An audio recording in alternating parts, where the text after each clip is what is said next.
Hind focus news में आपका स्वागत है। नजर डालते हैं आज की खबरों पर। आपने जीता दिल्ली मेयर चुनाव, शैली ओबराय ने भाजपा की रेखा गुप्ता को 34 मतों से हराया। आप पार्टी ने 4 दिसंबर को हुए एमसीडी चुनाव में 134 वार्डों में जीत हासिल की थी और नगर निकाय पर भाजपा के 15 साल पुराने शासन को समाप्त कर दिया था। भाजपा 104 वार्ड में जीत के साथ दूसरे स्थान पर रही थी।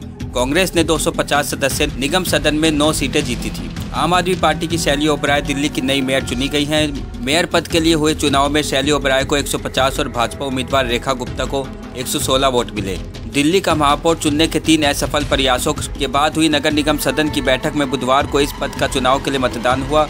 आपने 4 दिसंबर को एमसीडी चुनाव में 134 वार्डों में जीत हासिल की थी और नगर निकाय पर भाजपा के 15 साल पुराने शासन को समाप्त कर दिया था। मेयर चुनाव में जीत दर्ज होने के बाद शैली ओबराय ने CM Kejriwal, deputy CM Manish Sisodia, पार्षदों और सुप्रीम कोर्ट के साथ साथ चीफ जस्टिस का शुक्रिया किया है।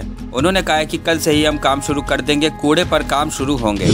पटवारी पद की 6,755 रिक्तियां, 12,79,000 आवेदकों में लाखों पीएचडी, एमबीए इंजीनियर भी शामिल। मध्य प्रदेश में पटवारी के 6,000 पदों के लिए 12 लाख से ज्यादा लोगों ने आवेदन दिए।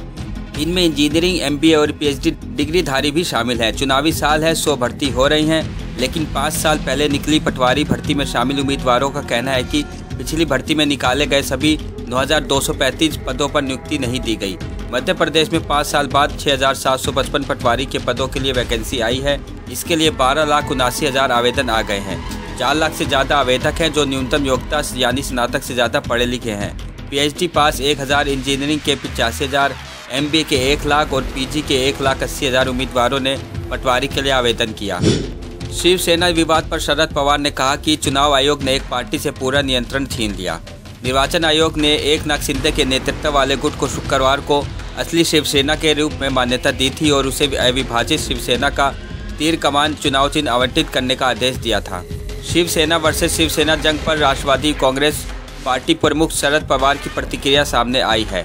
पवार ने कहा कि ऐसा पहले कभी देखने में नहीं आया कि चुनाव आयोग ने एक पार्टी से पूरा नियंत्रण छीन लिया।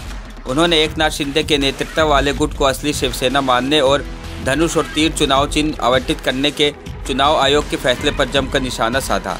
गौरतलब है कि निर्वाचन आयोग ने एकनाथ शिंदे के नेतृत्व वाले गुट को शुक्रवार को असली शिवसेना के रूप में मान्यता दी थी और उसे दिवंगत बाला साहेब ठाकरे द्वारा स्थापित अविभाजित शिवसेना का तीर कमान चुनाव चिन्ह आवंटित करने का आदेश दिया था। चुनाव आयोग के इस फैसले को चुनौती देते हुए शिवसेना उद्धव गुट ने सुप्रीम कोर्ट में याचिका दाखिल की थी, लेकिन सुप्रीम कोर्ट ने बुधवार को इस मामले में चुनाव आयोग के फैसले पर रोक लगाने से इनकार कर दिया।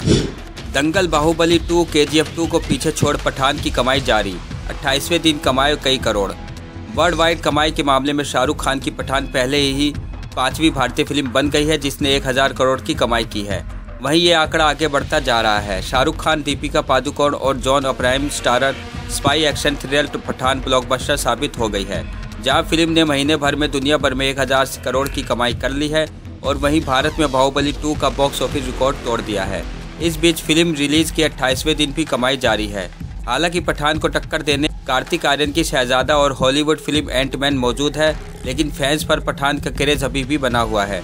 सिद्धार्थ आनंद द्वारा निर्देशित पठान के बॉक्स ऑफिस कलेक्शन को लेकर शुरुआती रुझानों की माने तो शाहरुख खान की पठान ने 28वें दिन 1 से 2 करोड़ के बीच की कमाई की है।